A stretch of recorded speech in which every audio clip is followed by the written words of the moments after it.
그러면 바로 이런 조직 체계의 실제 구체적인 사례, 그걸 이제 금속노조를 통해서 한번 우리가 보도록 하겠습니다.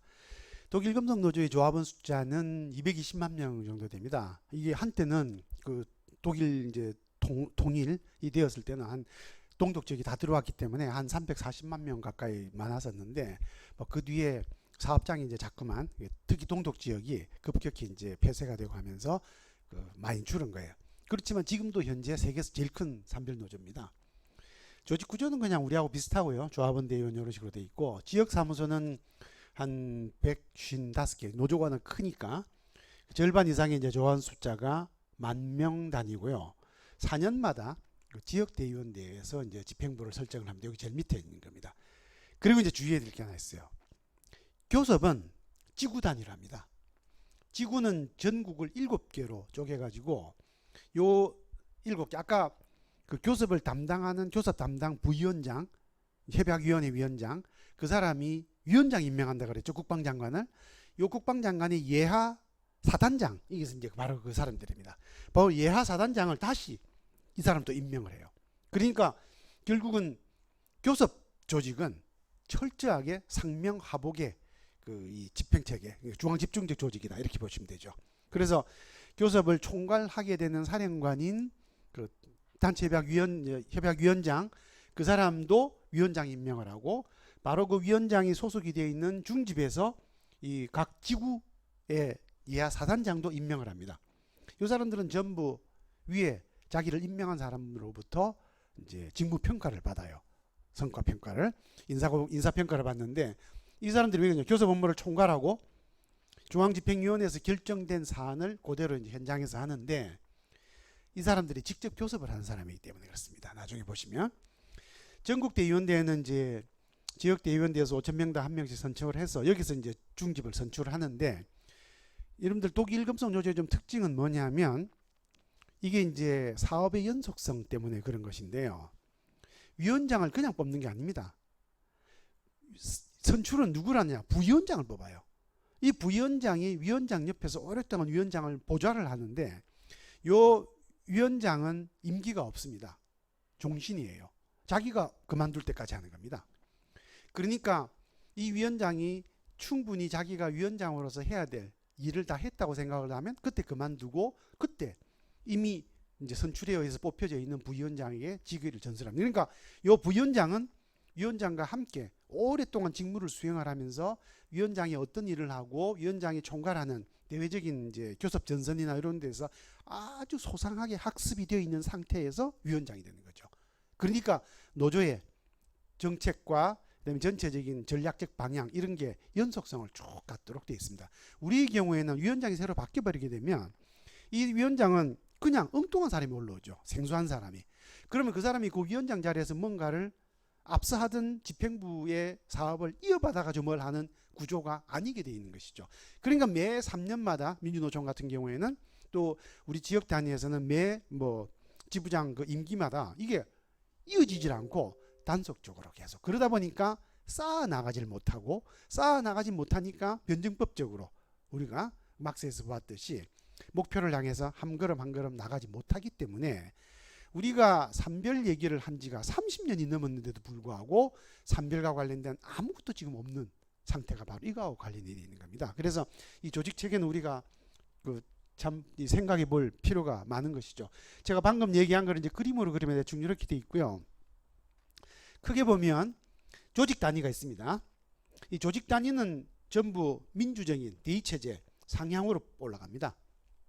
민주적으로. 그 다음에 교섭이 시작이 될 때는 위에서부터 밑으로 오는데, 요 위로 올라가서 교섭으로 넘어올 때 어떻게 되냐면, 교섭 사안을 중앙협약위원회가 어떻게 이걸 교섭 사안을 결정을 하느냐 하면, 밑에서부터 올라온 교섭안을 여기에서 총 집괄 이제 전부 이렇게 모아가지고 그걸 협약국에서 재편성을 하는 거예요. 전략적으로 편성을 해서 하게 됩니다. 그래서 중앙협약위원회에서 결정하는 교섭 사안은 굉장히 민주적으로 결정이 되지만, 일단 결정이 되고 나면 그 뒤부터는 중앙집중적으로 쫙 상명하달이 되는 겁니다, 이게. 그리고 이 상명하달의 명령을 누가 듣지 않게 되면 바로 해고되고 바로 재편이 된 것이죠. 이거 뭐 그런 일은 없지만, 그래서 중앙협약위원회에서 교섭안을 결정을 하고, 중앙협약위원회에서 교섭안이 결정이 되면 요 7개 지구에 각 지구장들이 여기 들어가 있는데, 중앙협약위원회에서 그 지구장 7명한테 올해 교섭을 누가 제일 처음 시작하겠느냐라고 이제 묻는 거예요. 그러면은 그 중에서 한 개 지구가 먼저 선도 교섭을 하고, 나머지 지구는 교섭을 지원만 하고 구경만 하고 있습니다.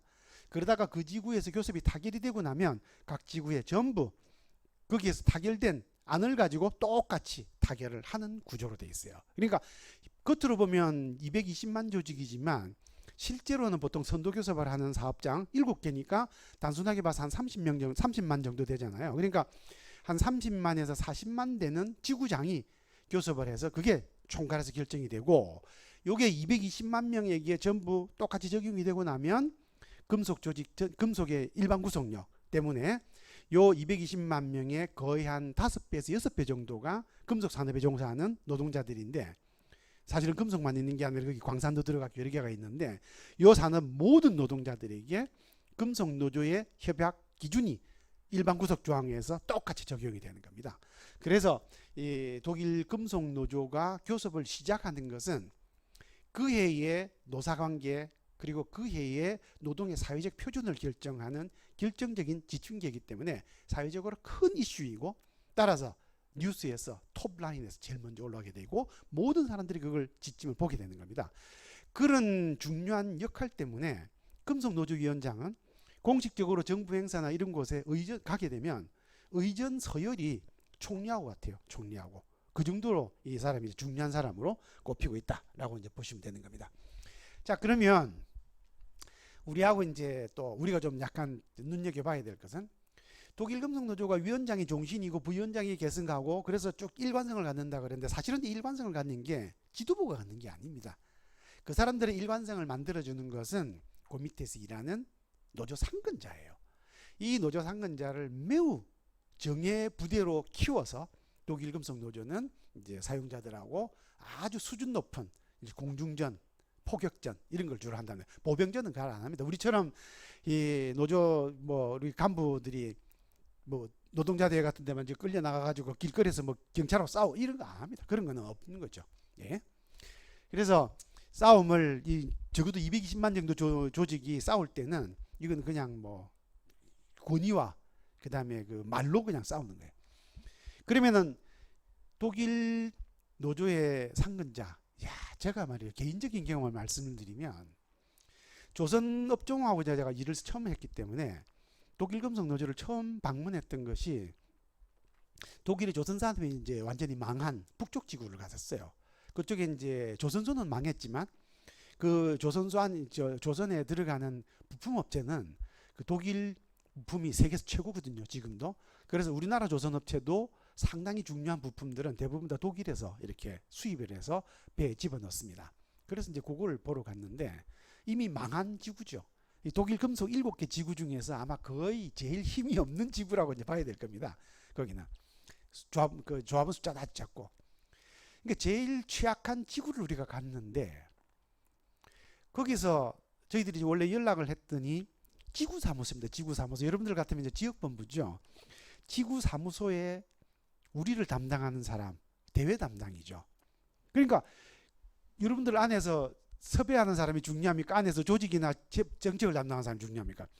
이게 그 조직 안에서는 좀 변두리에 있는 사람인 거죠. 말하자면 덜 중요한 외국인이나 만나고 하는 사람입니다. 제가 그 사람을 만나고 어떤 느낌을 받았냐면, 제가 교수잖아요. 제가 외국의 학술대회도 다니고 그다음에 뭐 정부기관에 조금 관여를 하기도 하고 출장도 몇 번 다녀보고, 그래서 뭐 저는 공무원은 아니지만 의전이란 걸 조금 그렇게 겪어본 사람인데 제가 깜짝 놀랐어요. 정말 그 지구에 아마 뭐 말단 직원이라고 얘기를 해야 될 그 대외 담당, 그 사람 위에 책임자도 아니더라고요. 그냥 현장 실무자네요. 나이도 젊고. 그 사람이 저희를 만나서 안내하고 설명하고 조직하고 하는 걸 보고 너무너무 훈련이 잘 되는 거예요. 너무너무. 제가 꼭 외무부 직원을 잘 훈련된 외교관하고 만난 것 같은 느낌을 받았거든요.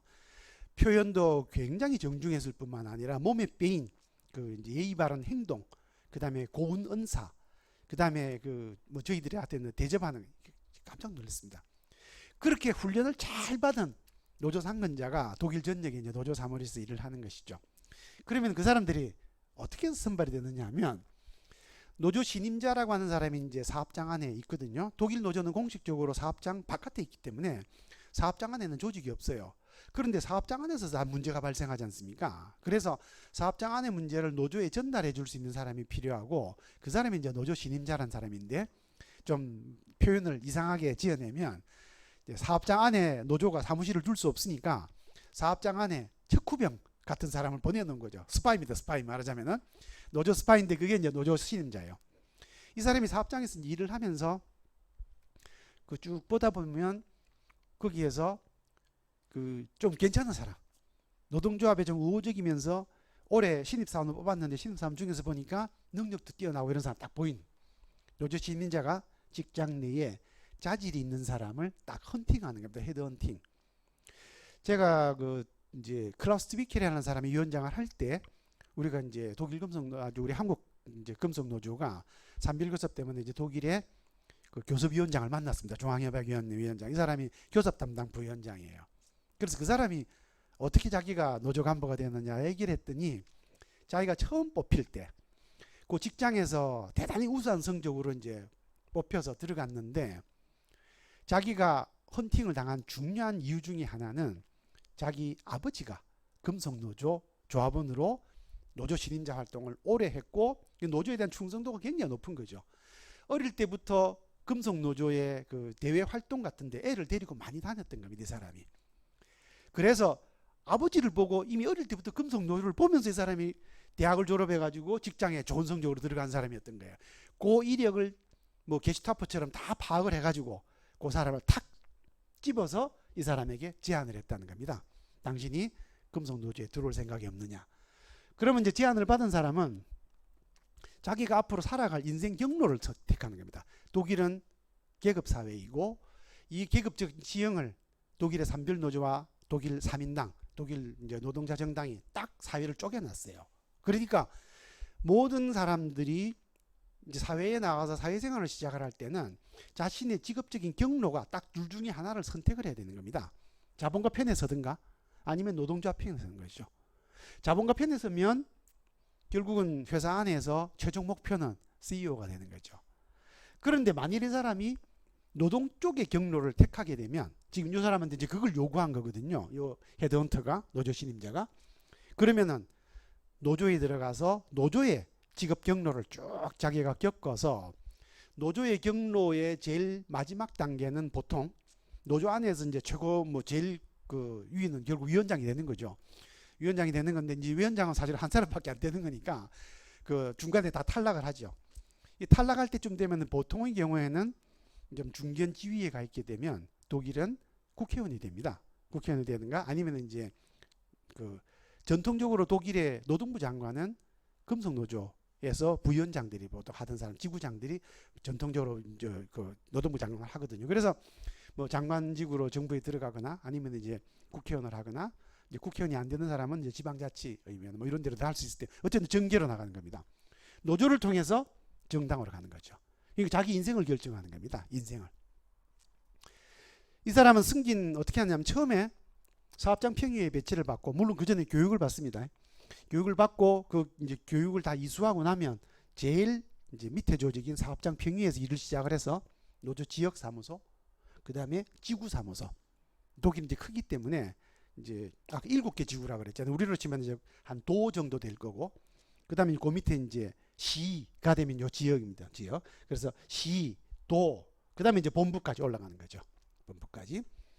올라갈 때 어떻게 올라가느냐 하면 처음에 이 사람을 헌팅 해가지고 그 지역 사업장 평의에서 시작을 하는 거니까 자기 위에 이 사람 조수면 사수가 있습니다. 그 사수가 승진하면 따라 올라가요. 전부 그렇게 되어 있습니다. 구조가 철저한 인맥 구조로 되어 있어요. 그래서 함께 승진을 하고 그러다 보니까 이제 저희가 이제 금속에 그때 백순환 부위원장하고 우리가 이제 3.1 교섭 그 때문에 그쪽에 교섭 부위원장을 한국에 초청해서 이제 큰 학술 대회를 벌리기로 결정을 했을 때 이제 독일 북부 지구를 갔는데 그 함부르크에 있거든요. 함부르크는 이제 북쪽에 있는 아주 그 평평한 도시입니다. 언덕도 없어요. 언덕도 완전 늪지대니까. 그 이제 함부르크에서 제일 고급 식당이 거기 그 테레비 송신탑 하는 거, 독일은 대부분 다 그렇습니다. 땅이 편편하기 때문에 송신탑에 있는 레스토랑이 함부르크에서 제일 고급 식당이라 그러는데, 거기 이제 한국에서 부위원장이 왔으니까 그 지구장이 이제 비싼 밥을 사준다고 거기 데려간 거예요. 우리가 밥을 먹고 있는데 한 팀이 와서 인사를 갑자기 쭉 하고 갔어요. 우리한테도 인사를 하고. 그래서 갑자기 우리는 영문도 모르고 이 사람들이 뭐 하는 사람이냐 그랬더니, 그 지구에 있다가 자기 인맥을 따라서 그 사람이 연방의회 국회의원이 된 거예요. 그 독일 노조, 바로 그 북쪽 지구에서 같이 일하던 사람인데, 그래서 그 사람이 이제 독일 의회 함부르크에 그 자기들은 옛날에는 이제 그 라이스탁이라고 불렀던 독일 의회 안으로 이제 가기 전에 마지막으로 동지들한테 인사를 하는 겁니다. 이게 그런 구조로 쭉 돼 있는 거예요. 그래서 이 올라갈 때 이 사람을 이제 한 사람을 데리고 올라가게 되면 이제 쭉 밑에 있는 거죠. 위에 사수, 조수에 또 조수 이래가 쭉 이제 줄줄이 같이 올라가는 건데, 이 올라갈 때 어떻게 되느냐 하면 철저하게 한 직위를 올라갈 때마다 인사검증을 받습니다. 인사검증을. 그래서 그 인사검증 안에는 도덕적 검증도 있고, 그 다음에 여러 가지 능력 검증도 있을 거고, 뭐 여러 가지가 있는 거죠. 실적 검증도 있을 거고, 그걸 받아서 객관적으로 전부 드러나게 그걸 평가표를 받고 올라가는 거거든요. 그러니까 독일에서 이제 아주 높은 지위, 뭐 위원장, 부위원장까지 올라갔다 그러면 그 사람은 아무리 털어도 먼지 하나 안 나오는 사람인 거예요. 조금이라도 먼지가 있으면 못 올라가는 거예요. 처음부터. 그래서 인사 문제가 발생하면 독일은 전통적으로 자기들이 이제 내각을 짜거나 뭐 정치적으로 뭘 진용을 이제 지도부를 꾸리고 할 때는 딱 자기 사람 봐요. 자기 사람. 이미 자기가 키워온 사람, 그 사람이 올라가는 겁니다. 바깥에서 사람을 데려오고 하질 않아요. 이미 안에서 자기들이 충분히 검증되고, 그 다음에 충분히 이제 이념이나 이런 것을 공감하는 사람만 됩니다. 독일 노조상, 여러분 독일은 기본적으로 산별 노조가 되어 있는 조직은 임금 차이가 별로 없습니다. 제일 높은 사람이나 그 중간에 그 뭐 이제 뭐 좀 낮은 사람, 직급이 높고 낮은 사람 사이에 임금 격차가 참 적어요. 우리가 생각한 것, 물론 거기도 그쪽 시각에서 보면 큰 것이지만 우리가 보면 터무니없을 정도로 임금 차이가 아주 없어요. 비슷해요, 임금이. 그래서 노조 상근자들은 자기 노조의 조합원들의 자기와 비슷한 연령과 비슷한 이제 능력을 가진 사람하고 평균 임금을 받습니다. 평균 임금. 별로 그런 데 대해서 특별히 뭐 대우를 하거나 이런 건 없어요. 요 노조 간부를 키우는 기구가 있습니다. 아카데미 데 아르바이트입니다. 이게 100년이 된 조직이에요.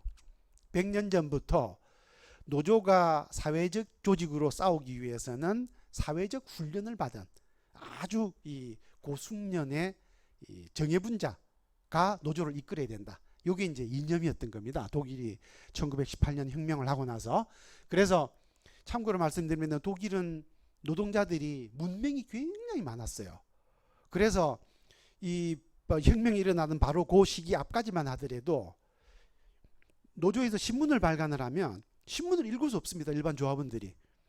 그래서 그 중에서 글을 아는 사람이 조합원들이 모여있는 맥주집에서 요 탁자 위에 올라가서 신문을 읽어주고, 그러면서 조합원들을 교육시키고 선동을 했었거든요.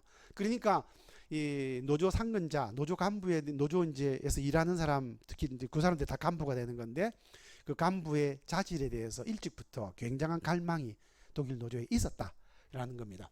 이게 이제 히틀러 때 없어졌다가 47년에 재건이 되어서 2009년 이후에는 결국 독일 노조가 유럽 전체를 이끌기 때문에 유럽의 그 아카데미로 이제 개편이 되어서 지금은 상당히 커졌어요. 이게 이제 경제적 민주화를 추진할 핵심 인력을 양성하는 것을 목표로 했고, 이걸 어떻게 했느냐면요. 그 독일이 이제 사실 프랑크푸르트는 독일에서 그렇게 큰 도시도 아닙니다. 우리 공항이, 우리가 비행기가 거기 들어가니까 굉장히 큰 도시인 줄 생각하는 사람이 있을 텐데, 실제는 프랑크푸르트는 별로 큰 도시가 아니고 인구가 얼마 안 돼요. 한 45만인가 뭐 그 정도밖에 안 되고 그 조그만한 도시입니다. 단지 이게 그 역사적으로 라인강을 이렇게 그 라인강을 따라서 유럽의 교역이 이루어졌는데, 그 교역지 중에서 제일 중심지예요. 그러니까 우리나라로 치면 인구는 많지 않지만 교통이나 이런 것에 있어서 요지, 예를 들면 천안 정도 이런 도시에 가깝거든요. 거기에 대학에다가 이걸 만들었습니다. 독일 대학하고 이제 노총하고 프랑크푸르트 대학, 그 다음에 그 프랑크푸르트 속해 있는 연방 주가 헤센주거든요. 그래서 헤센주 장관, 그 다음에 프랑크푸르트 대학 총장, 독일 노총위원장 요 세 사람이 합의를 해서 이제 별도 법인으로 운영을 합니다. 제가 이 건물에 가봤었어요. 처음에 91년도에 제가 우연히 프랑크푸르트에 갔다가 거기 저는 다른 교수를 만나러 갔는데 그 사람을 만나러 갔다가 그 사람한테 얘기를 듣고 대학 가봤는데 대학 안에 별도의 건물이 하나 있어요. 근데 그게 이제 대학 소유긴 하지만 대학에서 일반적으로는 쓰지 않고 노조를 위해서만 쓰는 곳입니다. 대개 한 기수가 40명에서 50명 정도를 뽑고 노동자 조직의 경험과 노조 교육 이수의 요건을 갖추고 이렇게 평균 30세 정도 됩니다. 그러니까 회사에 들어가 가지고 독일은 이제 그 징병제가 아니니까요. 대학 졸업하고 들어가면 보통 직장 경력이 한 5, 6년 정도 된 사람입니다. 24, 5세 되면 들어가니까요. 그래서 직장 경력 5, 6년 정도 된 사람이 자기 인생을 결정하는 겁니다. 자기 인생은. 이 사람이 이제 노조의 사다리를 타기로 결정했다. 그러면 이 사람 여기 들어가는데 기존 직장을 사직하고 들어갑니다. 삼성전자 그만두고 들어가는 거예요. 말하자면은 졸업 후에 노조의 주요 상근자 직위에 이제 일자리는 이제 노조에서 보장을 해주는 것이죠. 보장을 하고 3학기를 한 학년으로 운영을 하는데 1년 반이죠. 기숙사에서 숙식 제공을 받으면서 이제 아주 풀타임으로, 그러니까 교육을 엄청나게 시킵니다. 교육을. 교과 과정은 이제 노동운동과 관련된 이런 각종 고급 이제 식견 이런 것들을 하는데 교수가 이제 이 4, 50명을 가르치기 위해서 교수진이 거의 200명 가까운 교수진이 붙는 겁니다. 이게 이제 프랑크푸르트 대학 교수뿐만 아니라 다른 데 있는 교수들도 전부. 그래서 독일 전역에서 최고의 우리로 말하면은 진보적인 식견, 노동운동과 관련된 식견을 갖춘 학자들은 모조리 다 요 교과 진영 패컬티 안에 집어넣어서 교육을 이 사람들에게 집중적으로 받도록. 이게 뭐 4, 50명밖에 안 되니까요. 교수가 이제 뭐 몇백 명이 들어가는 거니까 사실상 거의 보면 뭐 1대1 가까운 개인 교수를 받듯이 이렇게 이제 교육을 받습니다. 그러면서 그 또 안에서 각자가 자기가 전공 영역이 또 있어요. 그래서 전문적인 것은 보통 사람에 비해서 훨씬 더 깊은 심화 교육도 이제 받습니다. 프랑크푸르트 대학에 있는 아카데미 데 아르바이트의 요게 강의실이고요. 요게 기숙사입니다. 여기 프랑크푸르트 대학 안에 들어가면서. 프랑크푸르트 대학은 캠퍼스가 조그만합니다. 시내에 있고. 시내에 있는데 자, 그래서 이제 노조의 조직은 저렇게 운영이 되고 있습니다. 우리가 이제 참고를 그냥 하면 될 것 같고, 단체 교섭은 어떻게 하느냐? 실제 교섭은 산별노조의 지구사무소 7개 중에서 1개가 선도교섭을 하고 다른 게 그걸 따라가는 거죠. 이런 걸 우리가 패턴 교섭이라고 그러죠. 패턴 교섭을 합니다. 중앙협약위원회는 위원장으로부터 정권을 위임받아서 단체 교섭을 총지휘합니다. 물론 자기가 결정 내리진 않아요. 협약 안에서 어떤 중요한 결정이 내리면 반드시 위원장에게 보고를 하고 중집에 들어가 가지고 거기서 보고를 하고 위원장은 물론 그 안에 이제 중집 위원들한테 전부 이제 사후적이든 사전적이든 논의와 이제 받아서 하는데 어쨌든 지휘는 이 사람이 합니다. 교섭 요구안은 어떻게 하느냐? 제일 현장 단위의 낮은 사업장 안에 있는 노조 신임자회에서 교섭안을 모아요. 요구안을. 그걸 대의원대에 올리고 그 대의원대에 그냥 지역 올려서 중앙협약위원회까지 올라가는 겁니다. 위로. 교섭 요구안이 밑에서부터 위로 올라가는 거예요. 전국에서 모인 요구안을 놓고 그 요구안 가운데에 조합원들에게 제일 영향력이 큰, 그리고 자기들이 전략적으로 봐서 역사적으로 중요한 이런 안을 추려냅니다. 쭉. 그걸 이제 우선순위에 따라서 배회를 해서 중앙협약위원회에서 최종 결정을 하죠. 아마 보건노조도 이 위원회가 있을 텐데, 단협위원회, 바로 거기에서 모든 걸 결정하는 겁니다. 전투를 수행하는데 각 부대는 어떻게 배치하고 주력은 어디에 배치하고 주력이 가지고 있는 화력은 얼마 정도 되는, 이런 거를 여기서 다 결정하는 겁니다. 그래서 결정된 요구안을 반영해서 이제 선도지구가 여기에서 결정이 되면 고모범 답안을 가지고 선도지구사가 그대로 개설을 하는 거예요. 그러니까 이게 초기에 그런 문제가 많은데, 금속의 경우에는 교섭 단위를 어떻게 할 것이냐를 가지고 얘기가 많았는데 그건 아무 중요하지 않은 겁니다. 중앙협약위원회에서 딱 결정이 되면 교섭 단위가 개별 사업장이 되든 지역이 되든 업종이 되든 똑같은 교섭안을 주어서 교섭을 시키는 거예요. 예? 그래서 산별교섭의 핵심 내용은 어떤 형식으로 교섭하느냐가 아니라 어떤 협약안을 체결하느냐 이겁니다. 그 협약안이 그 산별조직 안에 모든 교섭 단위에서 통일이 되어 있으면, 쟁취된 협약이 똑같으면 조합원들의 노동조건과 생활조건이 똑같아지는 것이고, 그게 바로 생산관계를 바꾸는 것이죠. 계급적인 모든 임노동자 계급을. 교섭이 잘 안 되면 어떻게 하느냐. 결국은 이제 협약위원장이 교섭이 잘 안 됩니다. 그러면 사용자 대표가 뻣뻣해요. 그러면 본때를 좀 보여줘. 그러면 이 사람이 이제 중집에 올립니다. 교섭이 잘 안 됩니다. 이게 뭔가 협박을 좀 해야 되겠습니다. 그러면은 중집에서 결정을 내립니다. 중집에서 결정을 내리는데 파업은 조합원 3분의 2가 찬성을 해야 됩니다. 3분의 2가. 우리나라는 과반수죠. 그래서 우리는 파업 결의가 쉬운데 독일은 파업 결의가 상당히 까다롭습니다. 더더구나 만일에 파업을 중집에서 결정을 했는데 찬반 투표에서 3분의 2가 찬성을 하지 않아서 파업이 부결되면 집행부가 전부 사퇴해야 되는 사태가 벌어지는 거거든요. 그러니까 파업은 굉장히 신중하게 결정을 하고, 일단 파업이 한번 결정이 되면, 이번 독일 금속노조는 220만 명의 병력을 가지고 있는 거거든요. 그리고 독일의 주요 기관산업, 독일의 기관산업은 기계산업입니다. 바로 금속이에요. 그러니까 자동차 기계인데 이게 멈춰서는 거거든요. 그러니까 사회적으로 이거는 무지무지한 파급력을 갖기 때문에 파업 결의 자체도 신중하게 하지만, 결의가 한번 내려지게 되면 사회 전체가 이 파업 결의의 초미에 이제 그 신경을 곤두세우는 거예요. 파업은 어떻게 하느냐? 파업은 전 대우가 하는 법은 없습니다. 여러분들 전투가 병력이 220만 정도 되면 전쟁을 어떻게 하겠어요? 제일 앞에 1개 분대 정도가 먼저 나가가지고 싸워보는 겁니다. 그래서 국지적인 파업을 시작을 해서 거기에서 이제 간을 본 다음에 점점 이제 파업 규모를 확대를 하죠. 그래서 실제로 독일 금속노조가 전후에 파업을 한 번도 하지 않다가 헬무트 콜 때 병가보험 때문에 파업을 한번 결의를 했어요. 이 파업을 하고 나서 처음에 조그만한 대우가 시작을 했는데 이걸 조금씩 확대를 하자마자, 그러니까 아직 그 채 10,000명도 채 파업 인원이 아직 안 됐을 때, 그때는 독일 금속노조가 조합원이 거의 300만 가까울 때거든요.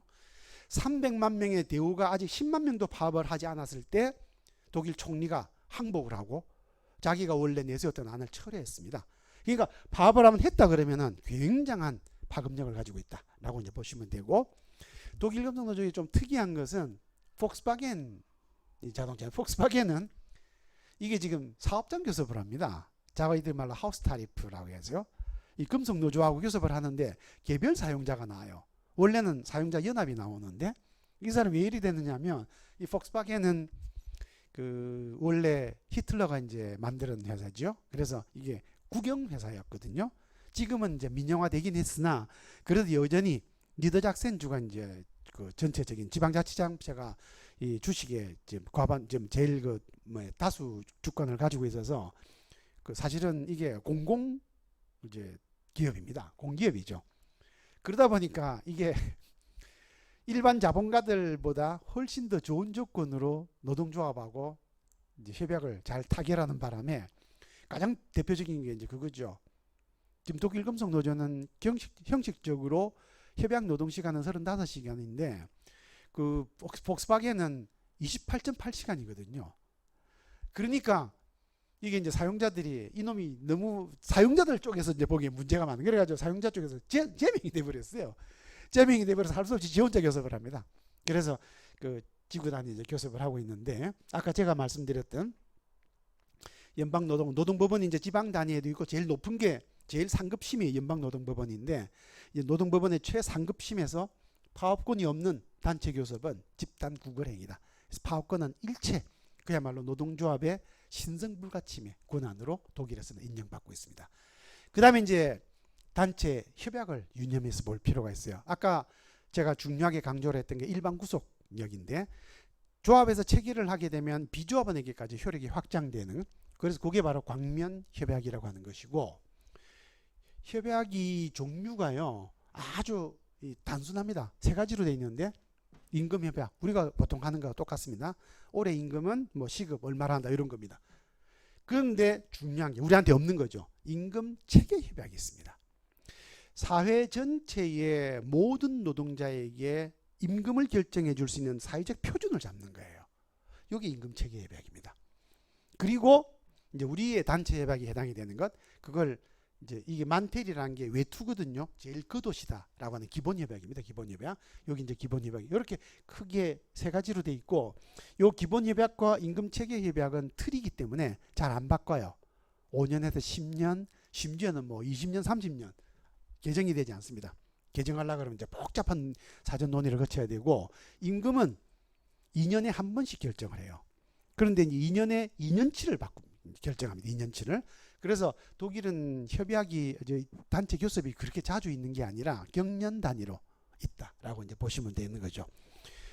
그다음에 이제 기타 협약이 있고, 그다음에 이제 우리하고 주의해야 될 거, 요거는 조금 세부적인 것이긴 한데, 우리는 사업장 안에서 자본가와 노동자 간에 주고받는 것은, 우리는 자본가들에게 임금을 받고 그 대가로 일을 해주죠.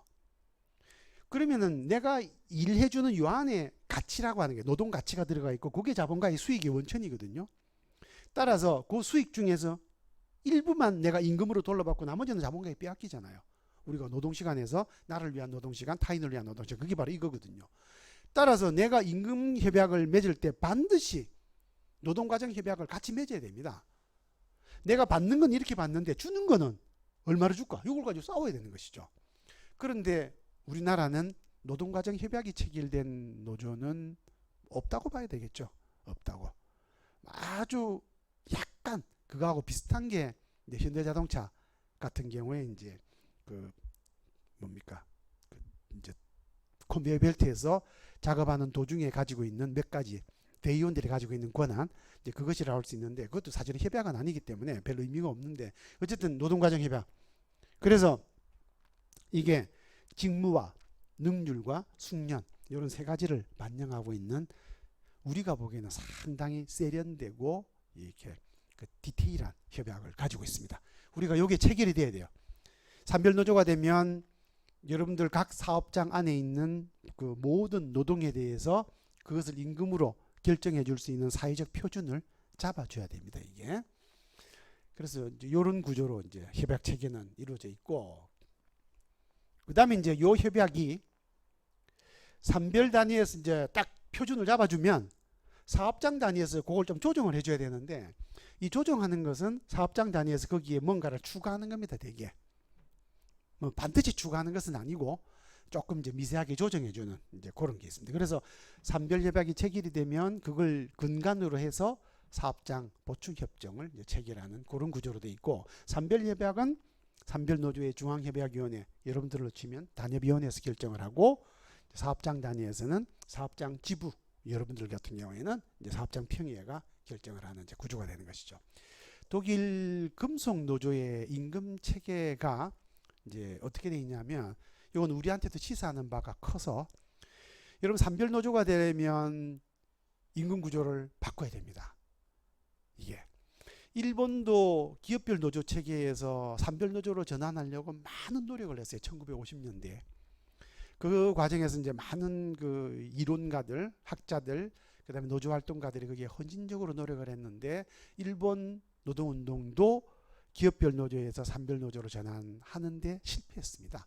그렇게 많은 노력이 있었음에도 불구하고, 그 실패의 중요한 이제 이유 중에 하나는 대기업 노조가 여기에 이제 참여하지 않고 거기에 보이콧을 놓고 회방을, 고춧가루를 자꾸 뿌리는 바람에 결국은 이제 실패로 끝났는데, 이렇게 그 고춧가루를 뿌리면 안 된 이유, 그게 뭐냐면 바로 임금 체계 때문이었어요. 일본의 임금 체계는 우리가 통상 말하는 연공급으로 되어 있고, 그 연공급은 기업 내에서의 연공에 의존해 있거든요. 그러니까 임금 자체가 기업 내에서 오래 붙어 있어야 자기에게 유리한 임금 체계로 되어 있는 겁니다. 따라서 이 연공급 임금 체계는 철저하게 기업별 노조 임금 체계예요. 요걸 깨뜨리고 사회 전체에 똑같은, 그래서 일본에서 그 당시에 산별운동을 하던 사람들은 산별 횡단 임금률이라는 말을 썼는데, 내가 A라는 사업장에서 수술 환자를 돌보고 있으면 B라는 병원에 가서 수술 환자를 돌볼 때 그 노동 강도도 똑같은 노동 강도로 만드는 직무 표준이 있어야 되고, 그 직무 표준이 똑같을 때는 똑같은 임금을 받아야 된다라고 하는 겁니다. 이게. 그래서 내가 사업장을 옮겨 다녀도 똑같은 임금을 적용을 받을 수 있는 이제 임금 체계, 그게 이제 중요한데, 그게 바로 직무급이죠. 기본적인 거는 직무급이고, 그 직무급에다가 이제 추가가 돼야 될 것이 능률급과 숙련급입니다. 그래서 독일 노조는 오랜 노동운동의 경험을 통해서 이 세 가지 임금 항목이 모두 노동자들을 계급적으로 단합시키는데, 그래서 산별 대우를 만드는데 매우 중요하다고 인식을 했기 때문에 그런 임금 체계를 만들어 왔고, 지금 이제 최종적으로 만들어져 있는 것이 에라라고 하는 임금 체계예요. 근데 에라가 되기 전에 어땠느냐? 여기 이제 여러분들 좀 골치 아플지도 모르겠네. 지난주도 아마 조금 골치가 아프셨죠? 이게 제가 이미 좀 약간 이론적인 얘기를 벌써 시작을 했기 때문에, 특히 임금 체계에 들어가면 좀 머리가 많이 아파요. 근데 참고로 말씀드리면, 금속 노조가 산별로 전환할 때 제가 그때 이제 안에 집행간부들하고 그다음에 같이 연구를 했던 연구자들하고 전부 제가 종합해서 그 보고서는 쓰긴 했지만, 금속이 산별로 전환할 때 첫 디딤돌, 산별로 전환 반드시 할 수 있는 지렛대, 그게 뭐냐? 임금 체계라고 봤어요. 이걸 제대로 이해하지 않으면 산별로 못 넘어갑니다. 내용이 없기 때문에. 내용이 없는, 이게 전 모든 내용을 결정을 해요. 그래서 그 당시에 금속이 이제 산별로 이행을 할 때 임금 체계를 제일 먼저 교섭 요구안으로 내걸기로 작정을 했고, 97년 했습니다. IMF 터지기 전이었죠. 그래서 임금 체계를 잘 이해하는 것이 매우 중요하고, 이 임금 체계를 이해하게 하기 위해서, 왜냐하면 이게 산별로 넘어가는 핵심 지렛대였기 때문에, 그 당시 위원장이었던 단병호 위원장님, 단 위원장님은 처음에 이 얘기를 듣고 잘 이해가 안 가신다 그래가지고 나중에 제 기억에 6번 들었어요. 6번. 똑같은 교육을 6번 들어와가지고 6번 듣고 나서는 이제 알겠다 그러시더라고요. 그러면서 자기가 왜 이걸 해야 되는 것이고 왜 이게 산별노조로 가는 지름길인지 자기가 이해를 했다 그러시더라고요. 근데 이제 불행히도 그 해에 우리가 이제 보통 교섭 준비를 9월, 10월쯤에 하잖아요. 11월 달에 IMF 터지는 바람에 이게 전부 그냥 허공으로 날아가 버리긴 했는데, 임금 체계는 그래서 매우 중요합니다. 그래서 여러분들 조금 골치가 아프시더라도 이거를 그냥 우선은 한번 들어가면 잘 이해가 안 돼요.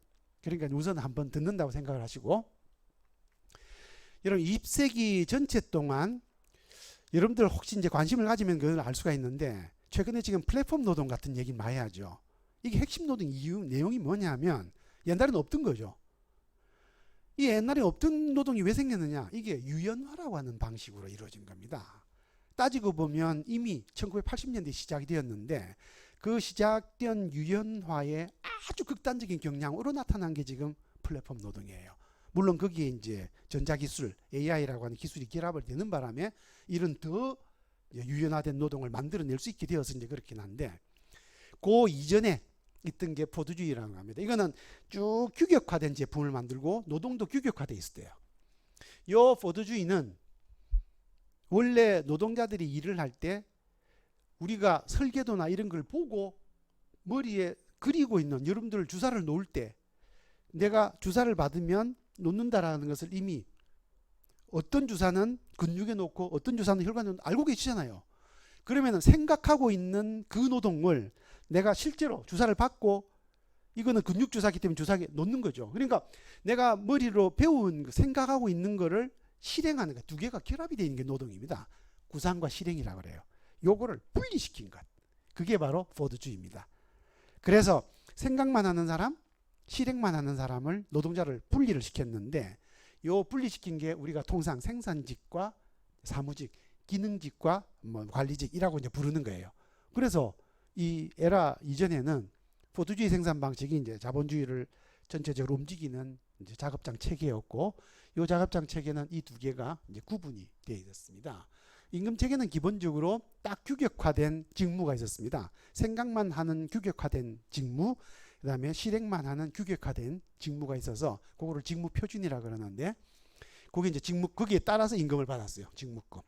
그 다음에 이제 요 일을 수행하면서 자금량과 자금, 제가 지난 시간에 이제 말씀드린 걸로 좀 설명을 드리면, 직무급은 내가 일을 해야 될 노동을 담는 그릇을 결정하는 겁니다. 그릇. 이 그릇의 크기가 딱 정해지면 내가 1시간 일하면 노동 지출이 얼마나 이루어지는지 내가 아는 것이죠. 그래서 요 직무급은 내 노동을 담는 그릇이라고 보면 되고, 능률급은 그 안에 들어가는 내 노동의 농도, 술의 도수, 그게 진한 술이 들어가면은 1시간 일을 해도 힘들고, 옅은 술을 나오면 1시간 일해도 편하고, 그렇게 된 거죠. 그게 이제 능률급이에요. 그래서 이 두 가지를 임금 체계의 기본으로 이제 봤었는데, 직무급은 계급적 성격을 가지고 있습니다. 직무급은 내가 노동을 한 것의 가치를 평가해서 그 중에서 일부를 내가 임금으로 돌려받는데, 이 가치 평가에 내가 관여를 한다는 겁니다. 관여를. 그러니까 내가 노동을 얼마나 자본가에게 빼앗기는가를 매 순간 임금을 받을 때마다 내가 확인할 수 있어요. 그러니까 우리가 노동운동 가운데에 제일 첫 출발점이 뭐냐면, 내가 자본가에게 내 노동을 빼앗기고 있다, 착취당하고 있다 라고 하는 데서 출발하는 거거든요. 그런데 그 착취당하고 있는 것을 임금을 통해서 계속 확인을 하게 되어 있습니다. 이게 직무급이. 그리고 이제 중요한 것은 나중에 노동 해방이 되어서 자본주의 이후 사회가 되면 나는 내가 일한 만큼 돌려받는 임금 보수 체계, 그게 바로 자본주의 이후의 보수 체계거든요. 막스가 이미 일러줬던. 그렇기 때문에 직무급은 노동자를 지금 계급 대우에 당신이 임노동자급이다라는 것을 가르치는 학습에도 도움이 되지만, 이 사람이 미래를 설계하는 데도 도움이 되는 겁니다. 미래의 사회도 이런 모습이다라는 걸 보여주는 또 하나의 이제 학습 효과를 가지고 있습니다. 노동자는 자신이 받는 노동과 타인에게 빼앗기는 노동, 이 두 개를 생산하는 사람이 노동자입니다. 그래서 요걸 기준으로, 단일 기준으로 모두 임노동자 계급이죠. 자본가는 가치에만, 요 가치에만 관심이 갔지, 이 노동자가 가지고 있는 개인적인 특성에는 사실은 관심이 없죠. 이놈이 잘생겼든 못생겼든 키가 크든 키가 작든 외국인이든 자본가는 거기에 관심이 없어요. 이놈이 나한테 돈을 얼마나 벌어주냐, 그게 관심이 있는 것이죠. 그런데 임금은 그것에서 구분이 되잖아요. 내국인 외국인. 왜 그럴까요? 노동은 똑같은데 자본가가 어떻게든 간에 적게 주기 위해서 구분을 만든 겁니다.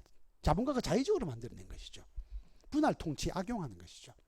그래서 직무급은 그걸 싹 없애버린 겁니다. 싹 없애버리고 동일노동 동일임금 원칙으로 계급적이고 초기업적인, 그래서 노동시장 전체에 하나의 임금 기준이 딱 적용된다. 나중에 이제 여러분들이 아마 여러분들과 관련된 베르디의 보건의료산업과 관련된 임금 체계를 만일에 보시면 딱 하나의 임금 기준이 정해져 있다는 겁니다.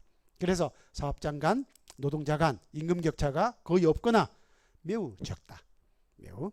그래서 금속노조의 경우에는 이건 이제 들은 얘기이기 때문에 뭐 정확한 얘기는 아닌데, 저희들이 물은 거죠. 그때 교섭 담당고 부위원장한테, 아무리 그래도 당신들도 사업장 전체에 똑같이 적용이 되는 산별임금 그 수준을 가지고 있지만 사업장 단위에서 보충임금을 받을 거 아니냐.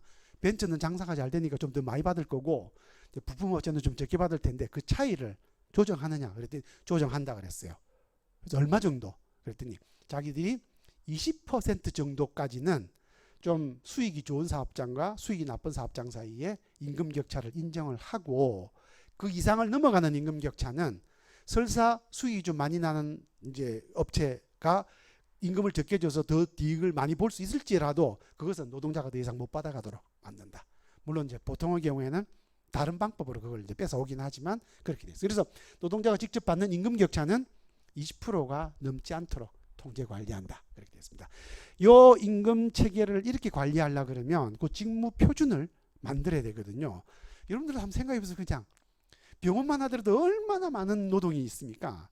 그 종류의 노동에 대해서 임금 표준을 딱 만드는 거거든요. 봉급을 받으면 돈은 똑같잖아요. 돈. 그죠? 돈은 내가 간호 업무를 해서 받는 사람의 돈이나 내가 뭐 서비스 다른 영선 업무를 해서 받는 의료기기를 담당해서 똑같습니다. 돈은 똑같은데 노동은 다 다르단 말이에요.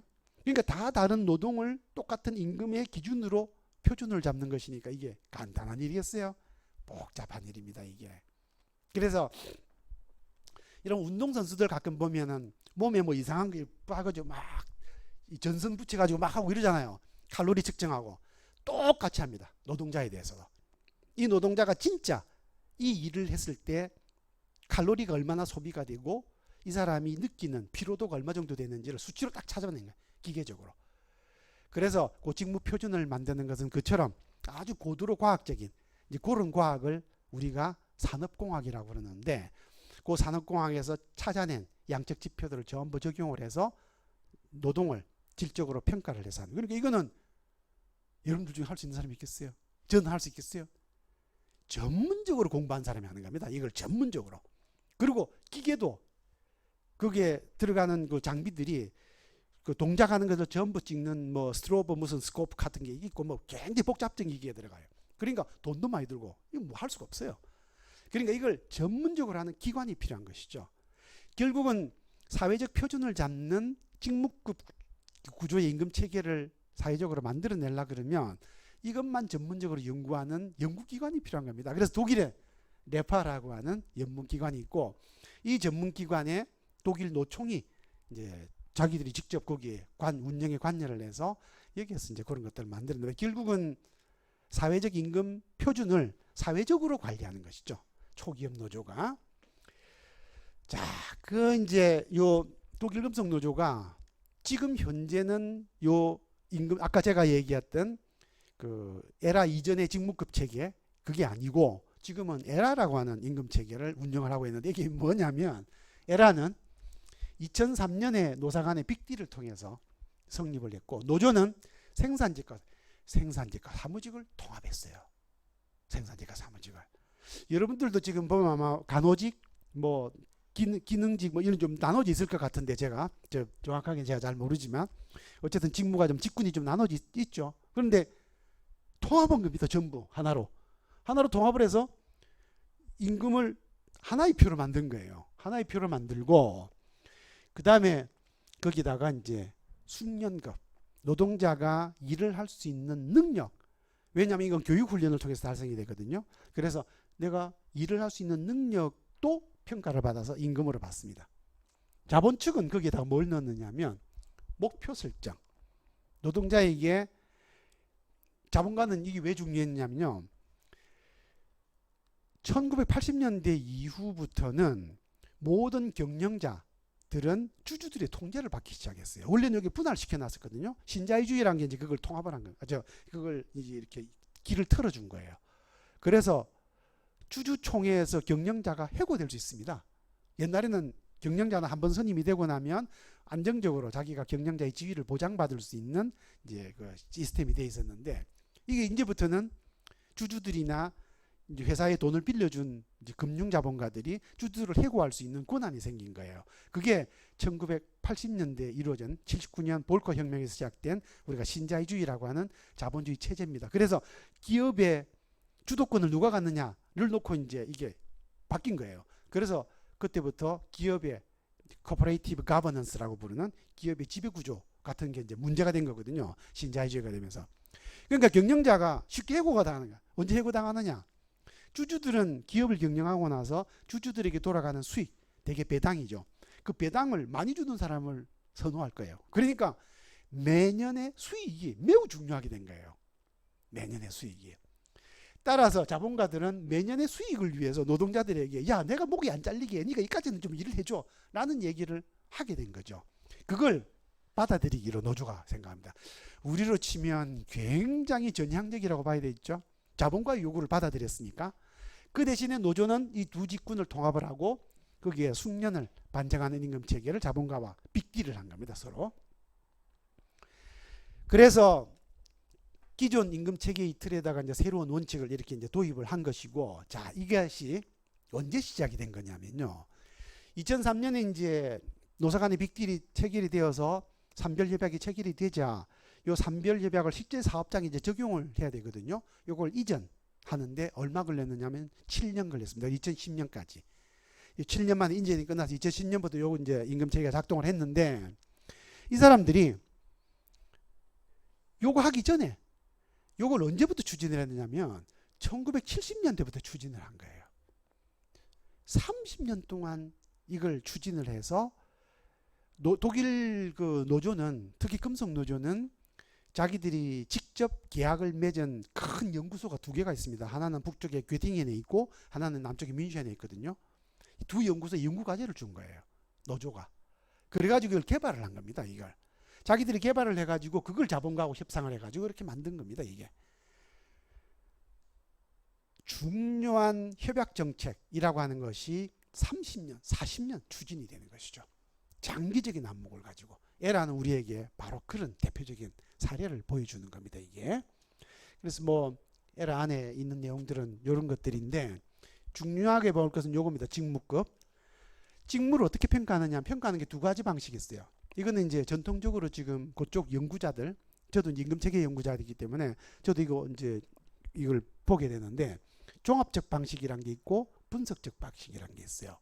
그래서 어떤 방식으로 하든 종합적 방식은 좀 주관적인 평가입니다. 분석적 방식은 딱 기계적인 평가예요. 어떤 방식으로 하든 직무의 부하, 이 직무를 수행하면 노동자가 얼마나 힘든지를 측정해냅니다. 그걸 가지고 임금을 주는 구조로 되어 있는 것이죠. 참고로 말씀을 드리면 작업하고 있는 위치, 그 다음에 작업하는 데 사용되는 도구, 그 다음에 기자재 변경, 설비, 이동, 심지어는 식당 위치 다 들어가 있습니다. 그러니까 작업장 안에서 책상이나 건물이나 뭐 기자재가 딱 하나만 바뀌게 되면 이거는 전부 다시 해야 돼요. 임금 교섭을 다시 해야 됩니다. 직무 표준을 바꿔야 되기 때문에. 그러니까 우리가 보면 참 보수적이다라는 생각이 들 정도로 잘 안 바꿉니다. 자본가도 잘 안 바꾸고 노동자도 잘 안 바꿔요. 그래서 그게 아마 뭐 민족성이나 이런 거하고도 관련이 있을지는 모르겠는데 그 우스갯 얘기 있잖아요. 독일에 미군이 점령을 2차 세계대전 때 점령군으로 들어가서 이제 점령군으로 들어갔으니까 별 할 일이 없잖아요. 그래서 뭐 이 친구들이 이제 독일 현지의 그 관료들을 감시만 자기가 권력은 결제만 자기가 하게 되는데 시간이 남으니까 독일에 놀러 많이 다닌 거죠.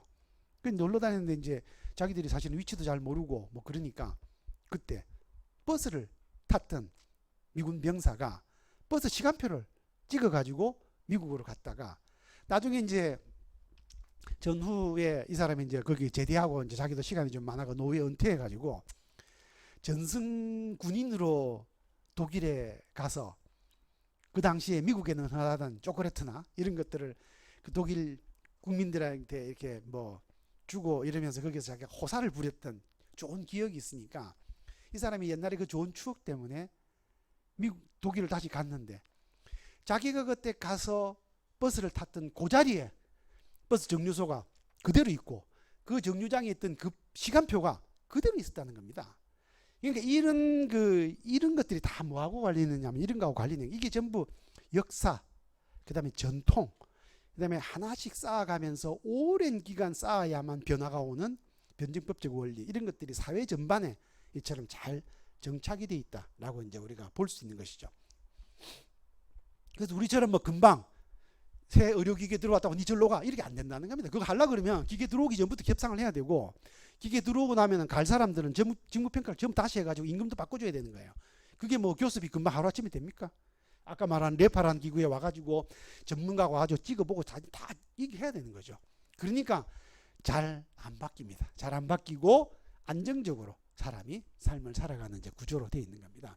그래서 뭐 직무평가 요거는 이제 반드시 문장으로 기술을 하도록 돼 있고 그 직무평가에서 직무 등급이 설정이 되면 그 등급에 맞는 임금 등급으로 만들어지고 그 다음에 이제 거기는 능률급이 있습니다. 능률급 기본급이 한 15% 정도 돼가지고 표준 능률이 있고 그러니까 좀 더 열심히 일하면 조금 더 임금을 받을 수 있는 구조로 되어 있어요. 그런데 많이는 못 받게 되어 있습니다. 많이는 요거 이제 아주 특이한 건데 성과급이라고 하는 거거든요. 쉽게 얘기하면 우리는 노동자 간 경쟁을 부추기는 이렇게 생각할 거 아닙니까? 이 사람들 어떻게 생각하냐면 노동자들의 경쟁을 통제하기 위해서 이게 들어가 있다. 그렇게 얘기를 합니다. 그러니까 이게 임금으로 들어가 있으면 그 경쟁이 임금으로 들어가 있으면 교섭 대상인 거예요. 그래서 경쟁을 어디까지만 할 것인지를 딱 잡을 수 있는 임금체계 그게 바로 능률급입니다. 이게. 여기 이제 전체적으로 독일의 임금표예요. 임금표가 이런 등급으로 13등급으로 이제 돼 있죠. 여기에 대학을 졸업한 사람이 받는 13등급입니다. 그리고 요게 8등급이 공고 실업계 고등학교를 졸업하면 받는 임금표예요. 그래서 8에서 13까지는 5등급이 차이가 나죠. 요 5등급이 뭐냐면 고등학교를 졸업을 하고 대학에 갔을 때 대학을 졸업하는데 독일이 보통 6년 걸리거든. 6년. 그러니까 고등학교를 졸업하고 바로 내가 취직을 하나, 대학을 졸업하고 취직을 하나, 나중에 임금표상으로 같은 임금이 된다는 겁니다. 그러니까 학력 차별이 없는 거죠. 쉽게 이야기하면 임금표 안에서. 더더구나 대학에 간 사람은 요 기간 동안 임금을 못 받았고, 실업계만 간 사람은 이 기간 동안 임금을 받고, 결국 대학 졸업한 사람하고 똑같은 임금을 나중에 받게 되는 거니까, 나이가 같아지게 되면 대학을 굳이 갈 필요가 없는 거죠. 그래도 이제 독일도 이게 뭐 좀 많이 바뀌어가지고, 옛날에 제가 이제 처음에 이걸 공부를 할 때 1990년대만 하더라도 독일에서 대학을 진학을 해서 요 임금 등급을 받고자 하는 사람이 전체적으로 한 10%에서 15% 정도밖에 안 됐었는데, 지금은 독일도 이게 30%가 넘는답니다. 왜 그러냐면 이제 요 임금 체계하고는 다른, 여기에 배속이 안 돼 있는 자유 직업이 많이 생겼고, 이제 그런 직업들에서는 이제 우리가 말하는 프리랜서거든요. 이 프리랜서들은 이제 대학 졸업한 사람, 여기 이제 독일 임금표예요. 이런 임금표가 모두 적용이 되는 거죠. 산별에서 이제 결정이 되고 나면 그게 이제 사업장에서 결정이 됩니다. 그래서 사업장에서 쭉 결정이 되는데, 이제 사업장에서는 미세적인 조정만 하게 되는데, 여기서 주의해야 될 것, 공동결정이라고 하는 게 있습니다. 요 공동결정이란 게 있는데, 이거는 뭐냐면, 일단은 공식적으로는 사업장협정은 50인 이상 사업장은 다 적용이 되어서 거의 대부분의 사업장은 요 이제 공동결정의 법을 받게 돼 있는데, 이게 큰 사업장의 경우에는, 큰 사업장은 2,000명, 어디 갔어? 2,000명 이상 사업장, 경영감독. 2,001명 이상 사업장에는 이런 게 있어요. 경영감독이사회란가. 그거는 이제 사업장 안에서 결정되는 것 중에서 경영감독이사회의 승인을 받지 않으면 사업장에 아무런 경영활동도 집행을 못하도록 만들어 놨고, 이게 우리한테 통상 알려져 있는 공동결정제도입니다. 그런데 실제 이제 공동결정제도는 모든 사업장에서 다 하도록 돼 있고, 그 중에서 경영감독이사회는 2,000명 이상 사업장에는 요게 요 경영감독이사회라는 게 있어서 이사회에서 기업 단위의 모든 경영활동에 가부간 의견을 받도록 의무화를 시켜놓는 겁니다. 그래서 이 경영감독이사회는 기업에서 뭘 하겠다 그러면, 기계를 도입한다, 신입사원을 뽑는다, 정리해고를 하겠다 오면 여기서 거부권을 행사할 수가 있고, 거부권이 형사된 사안은 절대로 집행이 안 됩니다. 그런데 바로 이걸 결정하는 이 경영감독이사회의 구성이 어떻게 되어 있냐면, 노동자 대표와 사용자 대표가 딱 절반씩 들어가게 돼 있어요. 절반. 그리고 노동자 대표는 사업장 평의회 대표하고 노동조합의 대표가 들어가는, 이 노동조합이 기업 바깥에 있는 산별노조잖아요. 그러니까 요 노조 대표가 거기 들어가 가지고 공동결정제도를 운영을 하는 데에 사업장 단위의 이해관계가 사회적 단위의 이해관계와 충돌이 되면 거부권을 행사합니다. 안 되는 거죠. 한 가지 더 비하인드 스토리를 얘기하면, 요걸 이제 법을 자기들이 만들어 가지고 1952년 51년에 처음 도입을 해가지고 52년에 76년에 도입을 했는데, 그 도입을 하고 나면 이제 여기에 노동조합 대표가 여기 이사회에 이사로 가는 거거든요. 그러면 요 사람은 종업원 대표일 경우에는 사업장에서 봉급을 받고 있는 거고, 노동조합에서 파견한 사람은 다 직업이 있는 사람들입니다. 그러니까 여기에서 이사회에 이사로 받는 임금은 자기가 가외의 수입인 것이죠.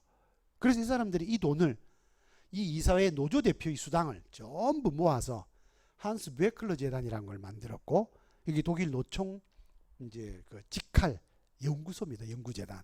요 연구재단이 바로 노조의 띵크탱크 역할을 지금 하고 있습니다. 우리는 이게 없죠. 그래서 그 독일 노조가 이런 띵크탱크를 가지고 있고, 사실은 제가 그 썼던 많은 논문들은 학교 다닐 때, 제가 현직에 있을 때 이 노조의 띵크탱크에서 나온 잡지에서 이제 있는 글들을 많이 보고, 그럴 때 수준이 굉장히 높은 글들이 많이 실립니다. 직원이 약 200여 명, 전부 이제 박사급 이상이죠. 그리고 예산이 8,500만 유로, 약 1,150억 원 정도의 예산을 가지고 운영되는 노조의 띵크탱크다. 그렇게 봅니다. 그리고 이제 독일 노조의 중요한 그 협약 성과는 일반 구속 조항입니다. 아까 얘기했던 협약 적용을 받는 노동자가 해당 산업의 50% 이상이 되는 것으로 추정이 될 때, 일반 구속 선언이 공공이익에 부합한다고 여겨지면 노동부 장관에게 일반 구속 선언을 요청을 할 수가 있고, 노동부 장관이 그 일반 구속 선언을 하면 일반 구속 조항이 되는데, 전체 협약의 5% 정도가 일반 구속을 받고 있다라고 됩니다. 그 다음에 이제 이런 독일 산별 노조가 얻어놓은 몇 가지 이제 성과를 우리가 보면, 우리가 산별 노조가 되면 뭘 할 수 있는지를 조금 이제 짐작을 할 수가 있는데, 우선 독일은 법적 규제보다는 협약을 통한 규제를 합니다. 사회적으로. 그래서 2015년 이전까지는 독일에 법정 최저임금이 없었습니다. 노조가 협약임금을 정하면 그 협약임금이 일반 구속으로 효력이 확장이 되기 때문에 법정 최저임금이 필요가 없었던 거예요. 그러니까 임금을, 법정 최저임금은 우리가 보다시피, 우리가 경험했다시피 이게 최저임금을 받는 노동자를 보호하는 법인데, 이걸 이명박 정부 때 뭐 기업 프렌들리 뭐 어쩌고저쩌고 하면서 이걸 낮추겠다는 얘기까지 하게 되고, 어떤 사람이 이거 없애겠다는 사람도 나온 겁니다. 이거 의미가 없는 거죠. 정부가 바뀌게 되면. 그래서 내가 가지고 있는 협약으로 규제를 한다. 노조가 직접. 그 다음에 법정 노동시간은 독일도 현재 공식적으로는 ILO 권장 기준 40시간으로 정해져 있어요. 그런데 협약 노동시간은 제일 짧은 게 이제 독일 금속노조고 35시간입니다. 주. 요거 기준으로 인걸 봤죠. 그 다음에 유급 휴가. 지난번에 제가 휴가 얘기했었죠. 30일, 6주입니다. 6주. 그래서 4주를 여름방학 때 애들, 그 다음에 1주는 부활절 휴가 때, 그리고 1주는 크리스마스 때 이렇게 이제 쓴다. 그 다음에 모든 교육훈련은 비용과 시간에서 노동자는 일체 자기 비용이나 자기 유급 시간을 할애하지 않습니다. 정부와 사용자가 교육에 들어가는 모든 비용과 시간을 이제 부담하도록 돼 있고, 연간 일주일에 여유 휴가를 받을 수 있는 권리를 독일 노동자들은 거의 대부분 다 23개 주에서 한 개 주를 빼고는 다 있고, 그 다음에 이제 특이사항이 하나가 있죠. 독일 노동운동은 오래전부터 내부에 출당이라는 제도를 가지고 있습니다. 노동계 안에서 노동운동의 이념을 배신하는 배반자가 생기게 되면 이 사람들은 출당 조처가 되고, 출당이 되면 독일 사회 안에서는, 독일 노조는 전국이 다 있잖아요. 이 사람을 끝까지 따라다니면서 괴롭힙니다.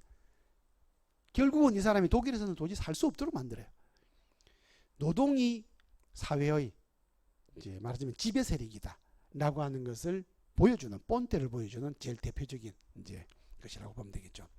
그 다음에 이제 독일 금속노조의 전술적 실천 방식을 보면 이 사람들은 정말 막스가 일러줬던 변증법적인 전술을 그대로 씁니다. 현실 조건에 맞는 유연한 전술, 즉 이 사람들은 항상 자본가가 어떤 새로운 경영 조치를 취하게 되면 거기에 대해서 반대하거나 거부하는 것이 아니라 네 건 네 거대로 받되 비판적으로 수용하는 것이죠. 거기에 내 걸 얻는 방식으로 이 사람들이 계속 대응을 했어요. 1+1 방식으로.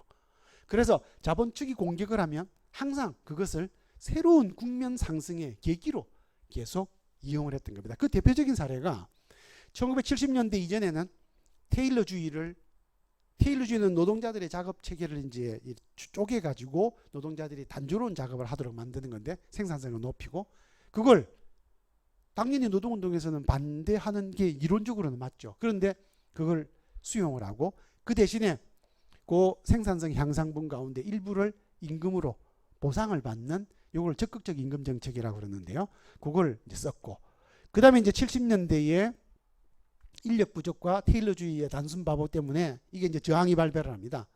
그 저항을 발발하자 요 테일러주의를 대체할 대안을 노동조합이 직접 직무 설계에 이제 참여를 합니다. 그래가지고 뭘 만드느냐? 1973년에 새로운 론 라멘 타리피어 트락스바이라고 부르는 새로운 임금체계 협약을 만들어가지고 요 테일러주의의 노동 과정을 개선하는 교두보를 만들고, 거기에 숙련을 임금에 연관을 시킨 거죠. 이게 유명한 노동의 인간화 프로젝트라고 하는 겁니다. 이 노동의 인간화 프로젝트는 노동이 발의를 해서 정부에 의해서 정부 프로그램으로 이게 이제 쭉 진행이 되었고, 알다시피 최근에 우리한테 많이 얘기되고 있는 AI 혁명, 이것이 독일에서 인더스트리 4.0이라고 하는 이제 의제로 제안이 돼 가지고 이게 지금 난리가 났는데, 이 독일에서 제안한 인더스트리 4.0은 바로 이런 과거에 노동이 의제를 주도해 나가는 오랜 이 관행 연장에 있는 것이다. 라고. 그러니까 산업혁명 4.0이라고 하는 것이 결국 노동이 주도하는 이제 구조가 되어서 여기에 지금 현재 우리가 2003년 협약에서 이제 보았듯이 그 에라 협약에서 보듯이 독일 노동운동이 노사관계에 있어서 주도적으로 의제를 형성해 나가고 막스가 얘기했던 자유의 나라로 한 걸음 한 걸음씩 장기적이고 변증법적인 방식으로 나아가고 있다라고 하는 것을 볼 수 있습니다. 그 최종적인 결과는 결국 노동시간에 있어서 제일 중요한 게 노동시간, 바로 생산관계의 핵심이니까요. 그 노동시간 단축에서 세계의 모범을 보이고 있는, 독일은 뭐 작년도 같은 경우에 한 1330시간밖에 안 되는 연간 노동시간, 우리는 아직도 1900시간 정도 되고요. 그렇게 돼 있는 거죠. 그래서 자동차 생산 라인에서 하부 작업하는 이 어려운 작업을, 이거 독일, 미국의 포드 공장이거든요. 독일의 폭스바겐 아우디는 차를 뒤집고 사람이 하부 작업을 편하게 서서 할 수 있는, 여기 노동 인간화 프로젝트 일환입니다. 그러니까 이런 방식의 작업장 결과를 만들어냈다라고 이제 볼 수가 있는 것이죠. 그리고 이제 독일은 공식적으로 1959년에 노동운동이 독일 3인당의 고데스베르크 강령을 통해서 막스주의 강령을 자기 강령에서 뺍니다.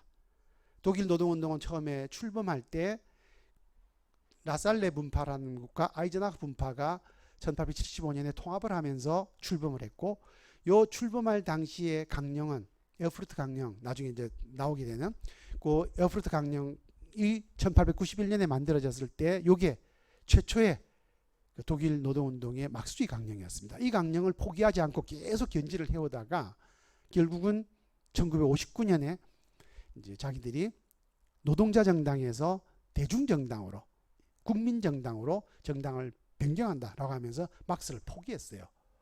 그런데 그 막스를 포기한 독일 노동운동이 노동조합 간부 모두에게 가르치는 임금체계 교과서, 이걸 제가 이제 그 구에서 이제 공부할 때 봤더니 앞부분에 뭐라고 되어 있냐, 임금이란 무엇인가가 이렇게 가르치고 있어요. 아르바이트자이트, 노동시간과 잉여가치 딱 돼 있어요. 단순화시키면 노동일, 예를 들어서 7시간에서 8시간, 이것도 웃기죠. 벌써 7시간 노동한 있다는 거죠. 베자알트 아르바이트, 지불노동과 지불되지 않는 노동, 임금과 자본가가 갖는 수익 딱 나눠놨어요. 그래서 임금정책에, 노동조합 임금정책은 뭐냐, 요걸 줄이고 요걸 늘리는 것이다. 그래서 독일 노동조합의, 독일금속노조의 그 당시에 그 중앙협약위원회 위원장, 그분이 당신들이 임금 인상률을 결정할 때 제일 중요한 기준이 뭐냐라고 했더니 첫 번째는 정치적 판단, 두 번째는 노동소득 분배율, 그렇게 얘기를 했습니다. 요 두 개의 비율이 노동소득 분배율이거든요.